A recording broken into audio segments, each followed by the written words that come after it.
জয় কর্মফলদাতা গ্রহ শনি মহারাজের জয়, জয় অঞ্জনী পুত্র মহাবলী বজরংবলী হনুমানজির জয়।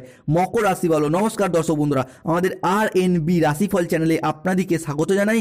আশা করি আপনারা সকলে ভালো আছেন ও সুস্থ আছেন। আজকে আমাদের আলোচ্য বিষয় হলো মকর রাশি বা মকর লগ্নের জাতক জাতিকাদের জীবনে আজ থেকে আগামী তারিখ পর্যন্ত সময়কালের মধ্যে আপনারা অনেকগুলি বড় সুখবর পেতে চলেছেন, কারণ গ্রহগতির যে অবস্থান তা অত্যন্ত গুরুত্বপূর্ণ জায়গায়। এরই পাশাপাশি আপনার রাশি সাপেক্ষে আপনারা হয়তো অলরেডি জেনে গেছেন যে শনিদেবের 7.5 শেষ চরণ শেষ হতে যাচ্ছে, আর কিছুদিন বাকি, যার মারফত আপনাদের ভাগ্যের পর বড়সড় পরিবর্তন আসবেই। 7.5 এই শেষ চরণে এসে যার অপেক্ষায় আপনারা এতদিন অধীর আগ্রহে বসেছিলেন, সেই অপেক্ষার কিন্তু এরপর অবসান ঘটবে। আপনারা এরপর যে কোনো মাধ্যম থেকে লাভবান হতে পারবেন, কারণ বিশেষত বুধের বক্রির প্রভাব কিংবা শুক্রের রাশি পরিবর্তন কিংবা প্রেম বিবাহ দাম্পত্যের অধিপতি মঙ্গলের যে পরিবর্তন, সূর্যের যে পরিবর্তনের প্রভাব, যা কিন্তু মকর রাশি বা মকর লগ্নের অত্যন্ত গুরুত্বপূর্ণ জায়গাগুলিতে প্রভাব ফেলতে চলেছে। এরই পাশাপাশি আপনার রাশিতে শনি বাবার অবস্থান, যা খুবই গুরুত্বপূর্ণ। 7.5 আর মাত্র কয়েকদিন বাকি। দীর্ঘদিন ধরে একটা যন্ত্রণাময় দুঃখজনক সময় আপনারা কাটিয়ে এলেন। এখন 7.5 গুরুত্বপূর্ণ আর কয়েকটা দিন রয়েছে, যে কারণে আপনারা এরপর অনুকূল পরিবর্তনশীল ফলাফল লক্ষ্য করতে চলেছেন। এই সময়কালের মধ্যে দাঁড়িয়ে মকর রাশি সাপেক্ষে 9টি বড় সুখবর প্রাপ্ত হতে চলেছে। তাই মকর রাশির জাতক জাতিকাদের জীবনে ঘটতে চলা প্রথম পরিবর্তনটি হলো, অবশেষে মকর রাশির জাতক জাতিকাদের ক্ষেত্রে দীর্ঘদিন ধরে জমে থাকা সমস্ত দুঃখ কষ্ট বদনাম ইগো অভিমান সমস্ত কিছুকে পিছনে ফেলে রেখে এগিয়ে যাবার পথে অনেকগুলি শুভ পরিবর্তন বৃদ্ধি পেতে দেখতে পাওয়া যাবে। সম্পর্কের ক্ষেত্রে থাকছে সুপ্রশস্ততা। সম্পর্কের ক্ষেত্রের ইগো অভিমানগুলিকে দূরে সরিয়ে রেখে সম্পর্কগুলিকে পুনরায় জোড়া লাগানোর একটা ইচ্ছে, একটা প্রবণতা বৃদ্ধি পাবে। যে কোনো মকর রাশির প্রেমের ক্ষেত্রে, দাম্পত্য ক্ষেত্রে, ভালোবাসার ক্ষেত্রে কিংবা যে কোনো রিলেশনের জায়গায়, সে আপনি মকর রাশির উত্তরসারা নক্ষত্র হন, শ্রবণা নক্ষত্র হন কিংবা মকর রাশির ধনিষ্ঠা নক্ষত্র হন, প্রত্যেকটি জায়গায় সম্পর্কগুলির ক্ষেত্রে নিজেদের ভুলগুলিকে বুঝতে পেরে সম্পর্কগুলিতে এগিয়ে যাওয়া, সম্পর্কগুলিকে টিকিয়ে রাখার একটা ইচ্ছা, একটা প্রবণতা বৃদ্ধি পেতে দেখতে পাওয়া যাচ্ছে। প্রেমের জায়গায় দীর্ঘদিন ধরে যে ঝগড়া অশান্তি মনোমালিন্য তর্ক বিতর্ক চলছিল, নিজেদের মধ্যে বোঝাপড়ার তালমিলের অভাব চলছিল, কিংবা অনেক ক্ষেত্রে দেখতে পাওয়া যাচ্ছিল প্রেমের জায়গায় কোনো তৃতীয় ব্যক্তির আগমনের কারণে সন্দেহের বাতাবরণ সৃষ্টি হয়েছিল।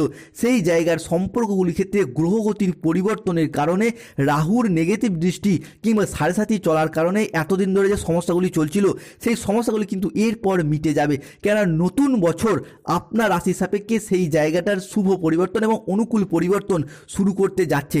অনেকের ক্ষেত্রে হয়তো অলরেডি শুভ সুযোগটি শুরু হয়ে গেছে, আপনারা নিজেরাও সেটা বুঝতে পারছেন। পরবর্তী ক্ষেত্রে দেখতে পাওয়া যাবে দাম্পত্যের জায়গাটা। মকর রাশির জাতক জাতিকারা এই দাম্পত্য বা যে কোনো রিলেশন ভালোবাসার জায়গাটায় প্রচুর কেঁদেছেন, প্রচুর কষ্টও পেয়েছেন।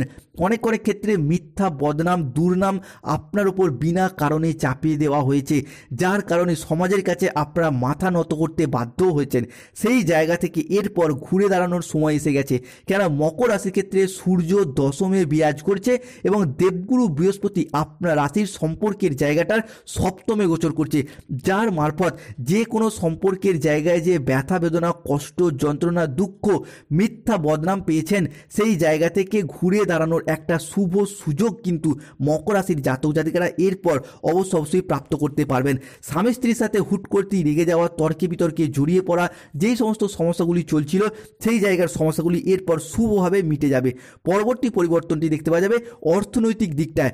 মকর রাশির জাতক জাতিকাদের ক্ষেত্রে 7.5 চলার কারণে অর্থগত দিক থেকে একদম নাজেহাল অবস্থা সৃষ্টি হয়েছে। যে কোনো ক্ষেত্রেই সে আপনি যেই পেশার সাথেই যুক্ত থাকুন, কৃষক হন, ব্যবসায়ী হন, সরকারি বেসরকারি চাকুরিজীবী হন, নার্সিং হন, পুলিশের সাথে যুক্ত থাকুন কিংবা যে কোনো MBA BBA বা যে কোনো ম্যানেজমেন্ট সেক্টরে যুক্ত থাকুন, প্রত্যেকটি প্ল্যাটফর্মের ক্ষেত্রেই কিন্তু অর্থগত সমস্যাটা প্রচুর পরিমাণে সমস্যায় দাঁড়িয়েছে। এমন সমস্যা গেছে, অর্থের অভাবে লোন নিতে বাধ্য হয়েছেন, মানুষজনদের সাথে ধার করতেও বাধ্য হয়েছেন, কিংবা অনেকের ক্ষেত্রে দেখতে পাওয়া যাচ্ছে নিজের শখের বা পছন্দের জিনিস বন্ধক দিয়েছেন বা বিক্রি করে দিতেও বাধ্য হয়েছেন। এরপর আপনি লক্ষ্য করতে পারবেন নতুন বছর 2025 সাল মকর রাশির জাতক জাতিকাদের সেই জায়গাটার কিন্তু অনেকটাই আমূল পরিবর্তন, অনেকটা শুভ পরিবর্তন আনছে। কেন দেবগুরু বৃহস্পতি এই ক্ষেত্রে আপনার রাশির অর্থনৈতিক দিকটা অনেকটাই মজবুত করতে চলেছে এবং বৈদিক অ্যাস্ট্রোলজি অনুযায়ী মনে করা হচ্ছে মকর রাশির জন্মকুণ্ডলিতে এই সময়কালের মধ্যে দশমভাবে দেবগুরু বৃহস্পতি, দ্বিতীয়ভাবে ধনরাজ কুবের এবং ষষ্ঠ ঘরে সেনাপতি গ্রহ মঙ্গল ও সূর্যের ট্রানজিট ঘটছে, যার ফলে অর্থগত দিক থেকে যে লোনের মুখোমুখি পড়ে যাচ্ছিলেন, সম্পত্তি বিক্রি বন্ধ করে দিতে বাধ্য হচ্ছিলেন, কিংবা অর্থনৈতিক দিক থেকে যারা ডামাডোল পজিশনে চলে আসছিলেন, সেই জায়গাটা থেকে অনেকটা শুভ পরিবর্তনশীল ফল আসছে। পরবর্তী ক্ষেত্রে দেখতে পাওয়া যাবে যারা কোনো জায়গায় মামলা মোকদ্দমা জালে জড়িয়েছিলেন, তাদের সেই জায়গাটা থেকে অনেকটাই শান্তি এবং স্থিরতা খুঁজে পাবেন। মামলা মোকদ্দমার ক্ষেত্রে দীর্ঘদিন ধরে সম্পত্তি, ব্যবসা কিংবা সম্পর্কের কারণে, যে চাকরির কারণে যে কোনো জায়গা থেকে আইনি জটিলতায় জড়িয়ে পড়েছিলেন, সেই দিক থেকে এরপর শুভ ফল কিন্তু মকর রাশির জাতক জাতিকারা অবশ্যই প্রাপ্ত করতে পারছেন। মকর রাশির ক্ষেত্রে পরবর্তী পরিবর্তনটি দেখতে পাওয়া যাবে কর্মের জায়গাটা। দেখুন, দীর্ঘদিন ধরে যারা বেকার বেরোজগার হয়ে বসে রয়েছেন, চাকরি বাকরির অপেক্ষায় রয়েছেন, কিংবা স্টুডেন্ট চাকরি প্রাপ্ত করার জন্য পড়াশোনা করেছেন, দীর্ঘদিন প্রচুর মেহনত, প্রচুর পরিশ্রম করেছেন, রাত দিন এক করে পড়াশোনা করেছেন, ভেবেছেন একদিন না একদিন সব কিছু ঠিকঠাক হয়ে যাবে, আশার আশায় দিন গুনেছেন, তবে এরপর থেকে আপনার রাশির ক্ষেত্রে সেই জায়গাটার শুভ পরিবর্তন আসছে। এই সময়কালের মধ্যে যদি কোনো রকম কম্পিটিশনমূলক পরীক্ষা, চাকরির ইন্টারভিউ থেকে থাকে, সেই জায়গা থেকে নতুন বছর মকর রাশির জাতক জাতিকাদের জীবনে নতুন ভূমিকায় চাকরি প্রাপ্তির জায়গাটার শুভ পরিবর্তন, অনুকূল পরিবর্তন অবশ্যই বয়ে নিয়ে আসতে চলেছে। সরকারি চাকরি প্রাপ্তির জন্য অনেকটাই শুভ পরিবর্তন আসছে, কিংবা কোনো জায়গায় সেমিস্টার মারফত বা কম্পিটিশনমূলক এক্সাম মারফত আপনি কিন্তু অনেকটাই এগিয়ে যেতে পারবেন, চাকরি সিলেকশন প্রাপ্তির পথে অনেকটাই এগিয়ে যেতে পারবেন। পরবর্তী পরিবর্তনটি দেখতে যাবে স্বাস্থ্যের জায়গাটা। স্বাস্থ্য সংক্রান্ত বিষয়ে মকর রাশির জাতক জাতিকারা অনেকটাই সময় নষ্ট করেছেন, অনেকটাই ডিমোটিভেট হয়ে গেছেন, মন খারাপ ভাব দেখা দিয়েছে। আপনার নিজের স্বাস্থ্যের জায়গায় দীর্ঘদিন ধরে আপনি ডেভেলপ করতে চাইলেও কিন্তু সাড়ে সাতির কারণেই অনেক সমস্যা দেখা দিয়েছে। তবে এরপর স্বাস্থ্যগত বিষয়ে একটা পার্মানেন্ট রিকভারি, স্বাস্থ্যগত বিষয়ে যে সমস্যাগুলি চলছিল অনেকটাই মিটে যাবে। এরই পাশাপাশি পিঠের সমস্যা, ঘুমের সমস্যা, হজমের সমস্যা, হাঁটুর ব্যথা, বাতের ব্যথা, কিংবা শরীরের নিচের পোর্শন দিকটার যে সমস্যাগুলি চলছিল, সেই সমস্যাগুলি এরপর মিটে যাবে। একটা পার্মানেন্ট রিকভারি আপনার স্বাস্থ্যের জায়গাটা পাবেন। সে আপনি মকর রাশির উত্তরসারা নক্ষত্র, শোভনা নক্ষত্র কিংবা ধনিষ্ঠা নক্ষত্র। পরবর্তী ক্ষেত্রে দেখতে পাওয়া যাবে যারা দীর্ঘদিন ধরে কোনো নির্মাণ কাজের সাথে যুক্ত রয়েছেন, নির্মাণ কাজ বলতে এক্ষেত্রে কোনো প্রোমোটারি বিজনেস, কোনো রোড কন্ট্রাক্টর, কোনো রাজমিস্ত্রি, কিংবা আপনি নিজস্ব বাড়ি তৈরির অপেক্ষায় রয়েছেন, ফ্ল্যাট কেনার অপেক্ষায় রয়েছেন, কিংবা কোনো কন্ট্রাকচুয়াল কাজের সাথে যুক্ত থাকেন, এই সমস্ত নির্মাণ কাজের সাথে যারা যুক্ত রয়েছেন তাদের জন্য একটা সোনালী যুগ বা গোল্ডেন অপরচুনিটি আপনারা লাভ করতে চলেছেন। দীর্ঘদিন ধরে এই সমস্ত ক্ষেত্রে আপনারা কিন্তু মনের মতো সফলতা অর্জন করতে পারছিলেন না, প্রচুর শত্রুতার মুখে পড়তে হচ্ছিল।